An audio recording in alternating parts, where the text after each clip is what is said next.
মুর্শিদাবাদ মহিলা কলেজের 2018-2019 শিক্ষাবর্ষে ডিগ্রি দ্বিতীয় বর্ষের ছাত্রীবৃন্দু, আসসালামু আলাইকুম। আমি তোমাদের রুমা ম্যাডাম বলছি। আসো মেয়েরা, আমরা যে চ্যাপ্টারটা পড়াচ্ছিলাম, plant asset, natural resource and intangible assets অথবা ডেপ্রিসিয়েশন চ্যাপ্টারটা পড়াচ্ছিলাম। আসো মেয়েরা, আমরা আজকে একটা অঙ্ক করাবো সেই চ্যাপ্টারের। প্রশ্নটা একটু শোনো। Rahman brothers purchase to machine on January 1, 2050 for Taka 4,75,000 and on 30/5/2015 for Taka 3,45,000. The farmer one was installed on 31/3/2015 and the later one was installed on 1/7/2015. The installation charge were Taka 25,000 and Taka 15,000 respectively. Rate of the charging depreciation on machinery is 10% on cost. তাই দেখো, দুইটা machine ক্রয় করে সেগুলোর দাম দেওয়া আছে, সেগুলো ইনস্টলেশন চার্জও দেওয়া আছে, আর এগুলোর উপরে বলা আছে 10% ডেপ্রিসিয়েশন ধরার জন্য অন কস্টের উপরে। ইউ আর রিকোয়ার্ড, কী করতে বলেছে দেখো, এতে বলা আছে to find our depreciation for the 2 years ended on 31st December 2050 and 31st December 2060। তাই দুইটা বছরের অবচয় তৈরি করতে বলেছে। 15 এবং 16 সালের অবচয় বের করো। আর বিতে বলা আছে to prepare machinery account, accumulated depreciation account and show the its will appear in the balance sheet in 2060। 16 সালের ব্যালেন্স শিটটা তৈরি করতে বলেছেন। তাহলে আসো মেয়েরা, আমরা অঙ্কটা সলিউশন করব। তাহলে কম্পিউটেশন আসো। এতে বলা আছে ডেপ্রিসিয়েশন ফর দ্য ইয়ার 2050, 2015 সালের অবচয় নির্ণয় করতেছে। এখন দেখো, তাহলে দেখো অন টাকার 4,75,000, প্রথম মেশিনের দাম হচ্ছে 4,75,000 টাকা, আর এটার জন্য ইনস্টলেশন চার্জ হচ্ছে 25,000 টাকা। তার টোটাল কস্ট আসতেছে কত? 5 লাখ ফর 9 মান্থ। তাহলে দেখো 5 লাখের উপর 10% ডেপ্রিসিয়েশন 9 মাসের জন্য আসতেছে কত? 37,500।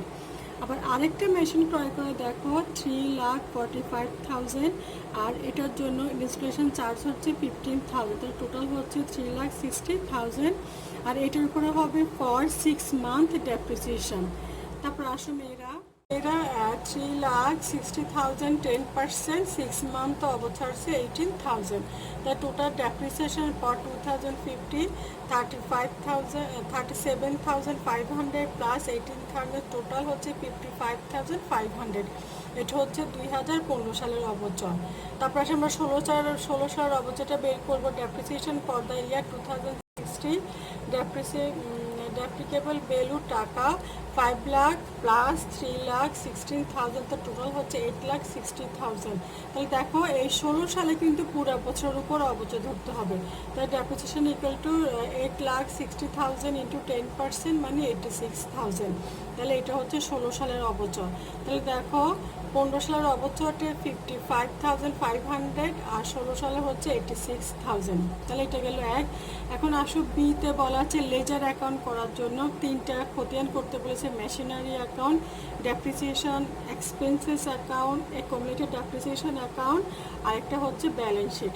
তাহলে মেয়েরা, আমি 2টা করাবার, বাকি 2টা তোমরা বাসায় করে ফেলবেন। তাহলে আসো লেজার অ্যাকাউন্ট, মেশিনারি অ্যাকাউন্ট। প্রথমে আসো ডেবিট ক্রেডিট। ডেটে আসো প্রথমে 1/1/2050 ক্যাশ কস্ট, মানে মেশিনটা ক্রয় করে 4,75,000। তারপর এটার জন্য আসো 31/3/15 তারিখে ইনস্টলেশন চার্জ হচ্ছে, তবে সেটা ক্যাশে 25,000। তারপর আবার 30/5/2015 আরেকটা মেশিন ক্রয় করে, ক্যাশ অ্যাকাউন্ট কস্ট 3,45,000।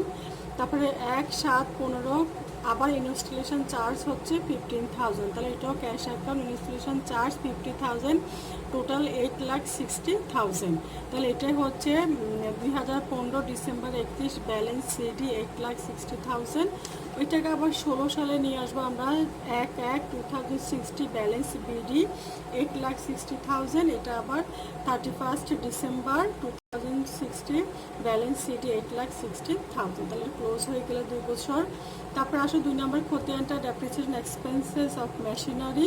তাহলে আসো ডেবিট পাশে আমরা লিখবো 31 December 2050 accumulated depreciation of machinery 55,500, আর 31 আবার 31 December 2050 income statement 55,500 closed.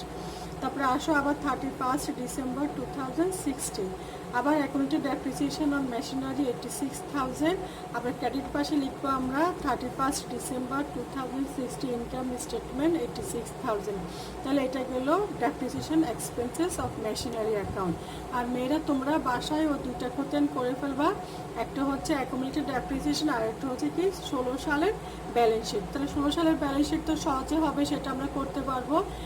Balance শিটে আমরা লিখবো অ্যাসেট লিখবো 8,60,000, ওইখান থেকে আমরা ডেপ্রিসিয়েশনটা বাদ দেবো 86,000, তাহলে যেটা আসে সেটা ব্যালেন্স শিটে দেখিয়ে দেবো।